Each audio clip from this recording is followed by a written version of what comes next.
نحمده ونصلي على رسوله الكريم أما بعد فأعوذ بالله من الشيطان الرجيم بسم الله الرحمن الرحيم رب اشرح لي صدري ويسر لي أمري واحلل عقدة من لساني يفقهوا قولي۔ سورۃ البقرہ کی آیت نمبر 1 تا 4۔ سورۃ البقرہ کو البقرہ کیوں کہا جاتا ہے؟ کیونکہ اس سورت میں گائے کا ذکر ہے اور عربی زبان میں بقرہ گائے کو کہا جاتا ہے، اس لیے اس کا نام سورۃ البقرہ ہے۔ یہ ایک مدنی سورت ہے، قرآن پاک کی سب سے طویل ترین سورت ہے۔ جس گھر میں سورۃ البقرہ پڑھی جاتی ہے شیطان اس گھر سے بھاگ جاتا ہے۔ سورۃ البقرہ اور سورۃ آل عمران یہ دو ایسی صورتیں ہیں جو قیامت کے دن اپنے پڑھنے والے کے بارے میں رب تعالیٰ سے جھگڑا کریں گی، یعنی وہ اس کی بخشش کا سوال کریں گی۔ بسم اللہ الرحمن الرحیم۔ الف لام میم۔ الف لام میم حروف مقطعات ہیں۔ حروف مقطعات کا کیا مطلب ہے؟ قطع کیے ہوئے، یعنی الگ الگ کیے ہوئے۔ چونکہ ان کو الگ الگ پڑھا جاتا ہے اسی لیے انہیں حروف مقطعات کہا جاتا ہے۔ اب ان کے کیا معنی ہیں اس کے بارے میں مختلف رائے ہیں۔ ایک رائے تو یہ ہے کہ ان کا معنی صرف اللہ تعالیٰ ہی جانتے ہیں۔ اس کے بارے میں ایک اور بھی رائے ہے کہ الف سے اللہ، لام سے حضرت جبرائیل علیہ السلام اور میم سے مراد حضرت محمد صلی اللہ علیہ وآلہ وسلم ہے۔ لیکن جو سب سے راجح قول ہے اس کے مطابق کہ مختلف صورتوں کی ابتدا میں ان حروف کو لانے کا مقصد عربوں کو عاجز کرنا تھا، کیونکہ عرب کے لوگ عربی زبان کے ماہر تھے اور وہ بہت پر اثر اور حیرت انگیز تحاریر لکھا کرتے تھے، تو یہ ان کو چیلنج تھا کہ قرآن پاک حروف سے مل کر بنا ہے، حروف سے مل کر اتنا بامانی کلام جو ہے وجود میں آیا ہے، اور اگر وہ بھی ان حروف کو ملا کر عربی کی الفابٹ کو ملا کر کوئی اس طرح کا کلام لا سکے تو لے آئیں، اور وہ ایسا نہ کر سکے۔ ذالک وہ، الکتاب کتاب، لا نہیں، ریبہ کوئی شک، فیہ اس میں، فیہ دو لفظوں سے مل کر بنا ہے، فی اور ہی۔ فی کا مطلب میں، ہی کا مطلب اس، فیہ اس میں، ہدن ہدایت ہے، کے لیے، کے لیے، متقین پرہیزگار، للمتقین پرہیزگاروں کے۔ ذالک وہ، الکتاب کتاب، لا نہیں، ریبہ کوئی شک، فیہ اس میں، فی میں ہی اس، فیہ اس میں، ہدن ہدایت ہے، للمتقین لل کے لیے، متقین پرہیزگار، للمتقین پرہیزگاروں کے لیے۔ اب اس آیت کی وضاحت سن لیجئے۔ ذالک وہ قرآن پاک تو ہمارے قریب پڑھا ہے، تو اس کے لیے وہ اشارہ بعید، دور کا اشارہ کیوں استعمال کیا جا رہا ہے؟ جب کسی قریب کی چیز کے لیے دور کا اشارہ استعمال کیا جائے تو وہ اس کی عظمت، شان، بلندی اور خصوصیت کو ظاہر کرتا ہے۔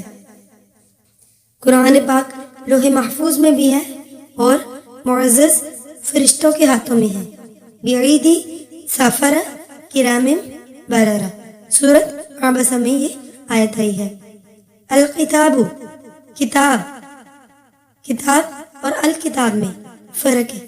کتاب کوئی سی بھی کتاب، کتاب کسے کہتے ہیں؟ لکھی ہوئی چیز، کوئی بھی لکھی ہوئی چیز اس کو کتاب بولا جاتا ہے۔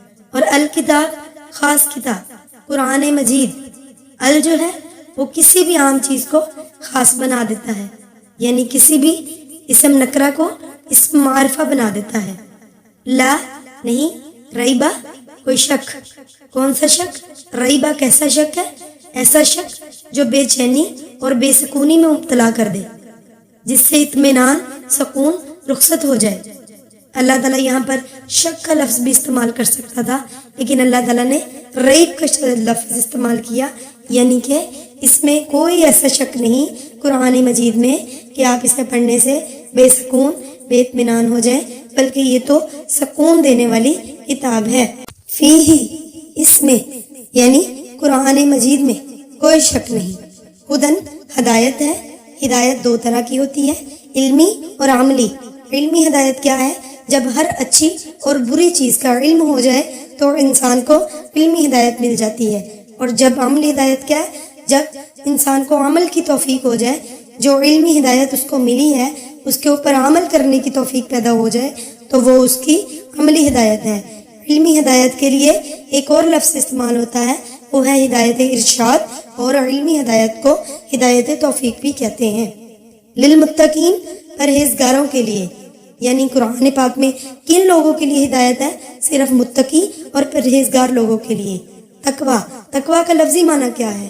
بچنا اور ڈرنا، یعنی اللہ تعالیٰ کے عذاب سے ڈرتے ہوئے گناہوں سے بچنا تقویٰ کہلاتا ہے. تقویٰ پرہیزگاری کو کہتے ہیں. یہ دل کی ایک خاص کیفیت ہے جس میں اللہ تعالیٰ انسان جو ہے وہ اللہ تعالیٰ کے عذاب سے ڈرتے ہوئے اپنے دامن کو ہر طرح سے گناہوں سے بچانے کی کوشش کرتا ہے. اور گناہوں سے کس طرح بچا جا سکتا ہے؟ پھر اس کو ہدایت کی ضرورت پیش آتی ہے. اور ہدایت اس کو کہاں سے ملتی ہے؟ قرآن مجید سے ملتی ہے. الذین، وہ لوگ جو یؤمنون، ایمان لاتے ہیں، بالغیب، غیب کے ساتھ، بال کے ساتھ، غیبی غیب، ویقیمون، اور قائم کرتے ہیں، الصلاۃ، نماز، ومما، اور اس سے جو، من سے، ما جو، دو لفظوں کو مل کر بنائیے، مما، من سے، ما جو، رزقناہم، ہم نے انہیں دیا. نا کھڑی زبر نا جو ہے وہ ہے ہم نے، ہم ان کو، رزقناہم ہم نے انہیں دیا، ینفقون خرچ کرتے ہیں. اب اس کی وضاحت سن لیجئے. الذین، وہ لوگ جو یؤمنون، ایمان لاتے ہیں. ایمان لانا کیا ہے؟ ایمان لانا ہے کسی بات کو دل سے تسلیم کر لینا. ایمان کیا ہے؟ کسی بات کا زبان سے اقرار کرنا، اس کو دل سے تسلیم کرنا اور پھر اسی کے مطابق عمل کرنا، یہ ہے ایمان. کسی بات کو کنفرم کر دینا، کسی بات کی تصدیق کر دینا. جیسے ایک شخص آپ کے پاس آیا ہے، اس نے آپ سے کوئی بات کہی تو آپ نے اس کی ہاں میں ہاں ملائی، یعنی آپ نے اس بات کی تصدیق کر دی، تو یہ ہے ایمان. بالغیبی، غیب کے ساتھ. بالغیبی، غیب اور الغیب دو مختلف چیزیں ہیں. جیسے میں نے آپ کو پہلے بتایا کہ ال جو ہے وہ کسی عام چیز کو خاص بنا دیتا ہے، یعنی اس میں نکرہ کو اس میں معرفہ بنا دیتا ہے. غیب، کوئی بھی چیز انسین جو ہمیں نظر نہیں آتی، غائب چیزیں. اور الغیب کون سی چیزیں ہیں؟ جو کہ جن پر ایمان لانے کو ہمیں اللہ سبحانہ تعالیٰ نے حکم دیا ہے. جیسے اللہ سبحانہ تعالیٰ کی ذات، جنت، دوزخ، ملائکہ، یہ سب چیزیں جو ہیں وہ الغیب میں شامل ہیں. ویقیمون، اور قائم کرتے ہیں. قائم کرنا کیا ہے؟ قائم کا لفظی معنی ہے کسی لیٹی ہوئی چیز کو اٹھا کر کھڑا کر دینا. کیونکہ جب کوئی چیز لیٹی ہوئی ہوتی ہے تو وہ ہمیں آدھی نظر آ رہی ہوتی ہے، اور جب اس کو کھڑا کر دیا جاتا ہے تو اس کی جسامت اور حیت پوری طرح ہمارے سامنے نمایاں ہو جاتی ہے. نماز کو قائم کرنا کیا ہے؟ نماز کو قائم کرنا یہ ہے، نماز قائم کرنے میں وہ تمام آداب اور شرائط آ جاتی ہیں جن کے بغیر نماز نہیں ہوتی. جیسے کہ جگہ کا پاک ہونا، صاف ستھرا لباس پہننا، وقت کی پابندی کرنا، قبلہ رخ منہ کرنا، اور عورتوں کے لیے ستر کو ڈھانپنا، مردوں کے لیے باجماعت نماز ادا کرنا اور صفوں کو درست کرنا. رکوع و سجود کو تحمل سے ادا کرنا چاہیے. نماز میں جلدی نہیں کرنی چاہیے. پورے سکون اور اطمینان سے نماز کی ادائیگی ضروری ہے، اور یہ سب چیزیں اقامت صلاۃ کا حصہ ہیں۔ وَمِمَّا، اور اس سے جو رزقناہم، ہم نے انہیں دیا، یعنی اس سے جو، یعنی کہ جو اللہ تعالیٰ نے آپ کو مال دیا ہے وہ پورے کا پورا اللہ تعالیٰ کی راہ میں نہیں دینا، وہ آپ کے لیے بھی ہے، اس میں سے جو آپ کو اللہ تعالیٰ نے دیا ہے اس میں سے خرچ کریں۔ اب کتنی صورتوں میں انسان مال خرچ کر سکتا ہے؟ 3 صورتیں اس کی، ایک تو ہے زکوٰۃ واجبہ، دوسری صدقات مستحبہ، اور تیسری نفقات لازمہ۔ زکوٰۃ آپ کو پتہ ہے جو ہر سال ادا کی جاتی ہے، کتنے % ہے وہ، اس کا نصاب جو ہے وہ مقرر کیا جاتا ہے۔ اور صدقات کون سے ہیں؟ جو اپنے دوستوں پر، اپنے بہن بھائیوں پر خرچ کیا جاتا ہے، وہ ہیں صدقات۔ صدقات اگر آپ خرچ کریں گے تو نیکی ہے، اجر و فضیلت ہے، لیکن اگر آپ نہیں کریں گے تو گناہ نہیں ہے۔ لیکن نفقات لازمہ وہ کیا ہے؟ اپنے بیوی بچوں پر خرچ کرنا، اپنے ماں باپ پر خرچ کرنا، یہ ہے نفقات لازمہ، اور یہ حقوق ہے، یہ انسان پر لازم ہے، اس کے بارے میں انسان سے سوال کیا جائے گا، یہ انسان کو معافی نہیں ہے۔ حق مہر عورت کا، یہ بھی نفقات لازمہ میں آ جاتا ہے، یہ انسان کی ڈیوٹی ہے اور یہ انسان کو ہر صورت میں ادا کرنی ہی ہے۔ ينفقون، رزقناہم، رزق کیا ہے؟ کوئی بھی چیز جو ہمیں ذہنی یا جسمانی غذا کے طور پر استعمال ہو وہ رزق ہے۔ ينفقون، خرچ کرتے ہیں، واو اور نون جمع کی علامت ہے، نون فے قاف اس کا روٹ ہے، اور ينفقون وہ خرچ کرتے ہیں۔ ویسے نفق کا کیا مطلب ہوتا ہے؟ سوراخ، اس کا لفظی معنی سوراخ ہے، یعنی سوراخ میں سے آہستہ آہستہ نکالنا۔ گردش دولت، کہ اللہ تعالیٰ نے آپ کو دولت دی ہے تو آپ اس کو نکالیں، خرچ کریں، اور سوراخ میں کیا ہے؟ ایک طرف سے آتی جاتی ہے رقم اور دوسری طرف سے نکلتی جاتی ہے، یہ ہے گردش دولت، اور یہ ضروری ہے، خرچ کرنا ضروری ہے۔ والذین، اور وہ لوگ جو یؤمنون، ایمان لاتے ہیں، بالغیب، غیب کے ساتھ۔ والذین، اور وہ لوگ جو یؤمنون، ایمان لاتے ہیں، بما، اس پر جو، انزل، نازل کیا گیا، اتارا گیا، الیکا، آپ کی طرف، وا، اور، ما، جو، انزل، نازل کیا گیا، من قبلک، آپ سے پہلے، من سے، قبلک، آپ سے پہلے، وبالآخرۃ، اور آخرت پر، ہم، وہ، یوقنون، یقین رکھتے ہیں۔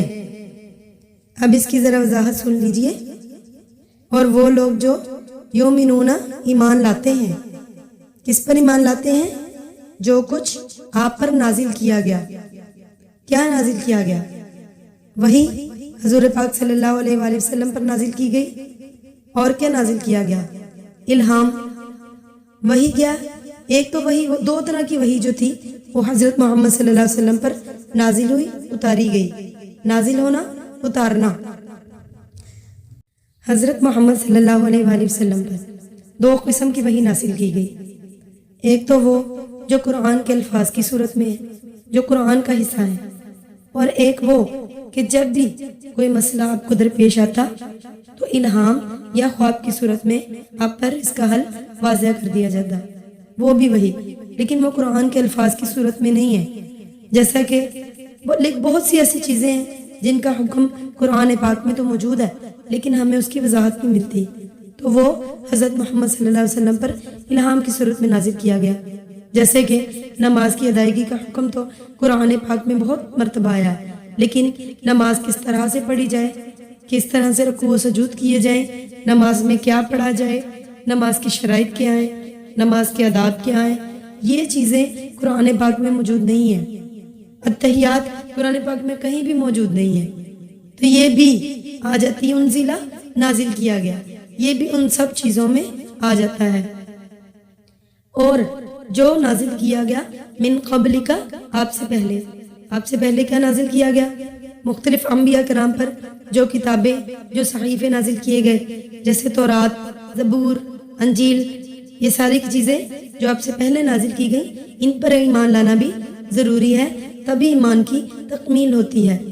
وبالآخرۃ، اور آخرت پر، آخرت سے مراد روز قیامت، لیکن اس کو آخرت اس لیے بھی کہا گیا ہے کیونکہ ہر انسان کے آخری دن کے فوراً بعد ہی اس کی قیامت شروع ہو جاتی ہے، یعنی آخری دن ہم وہ یقینون یقین رکھتے ہیں۔ یقین، آخرت پر یقین ایک ایسی چیز ہے جس سے آپ کا تقویٰ بڑھتا اور گھٹتا ہے۔ جب انسان میں تقویٰ پیدا ہوتا ہے، متقی ہوتا ہے، تبھی اس کو ہدایت کی ضرورت پیش آتی ہے۔ اور یوم آخرت ایک ایسی چیز ہے جس پر ایمان لانا انسان کے تقویٰ میں اضافے اور کمی کا سبب ہے، کیونکہ جتنا انسان کا یقین پختہ ہوگا آخرت پر، اتنا ہی انسان زیادہ پرہیزگار اور متقی ہوگا۔ اگر انسان آخرت پر یقین نہ رکھے تو انسان کو کیا ضرورت ہے کہ وہ نمازیں پڑھے اور قرآن پاک سے ہدایت حاصل کرنے کی کوشش کرے۔ اگر انسان آخرت پر یقین نہیں رکھتا، جزا و سزا پر یقین نہیں رکھتا، جنت دوزخ پر یقین نہیں رکھتا، اس کو یہ علم نہیں ہے اور اس کو یہ نہیں سوچ ہے اس کی کہ اس کو آخرت میں جواب دہ ہونا اللہ تعالیٰ کے سامنے، تو وہ کیوں مظلوموں پر رحم کرے گا؟ وہ نہیں کرے گا، وہ ظالم بن جائے گا۔ یہ آخرت کا یقین ہی ہے جو ہمیں نیکی کی طرف آمادہ کرتا ہے، جو ہمیں نیکی کی طرف راغب کرتا ہے۔ جزاک اللہ، وآخر دعوانا ان الحمد للہ رب العالمین۔